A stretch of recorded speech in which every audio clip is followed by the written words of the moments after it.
اهلا وسهلا بيكم. هتكلم معاكم في الفيديو ده عن الزراعين. كتير قوي بيجوا يسالونا عن الزراعين، سواء الزراعين المترهله او ترهل الزراعين او زياده الدهون في الزراعين.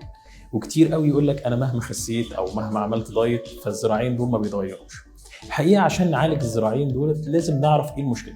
هل المشكله دهون بس ولا دهون مع ترهل في الجلد؟ لو المشكله دهون فده حل بسيط عن طريق شفط الدهون، ايا كان الجهاز اللي هنستخدمه في شفط الدهون، سواء كان الفيزر او الليزر او شفط الدهون التقليدي العادي. اما لو في عندي ترهل فده برضو على حسب نسبه الترهل.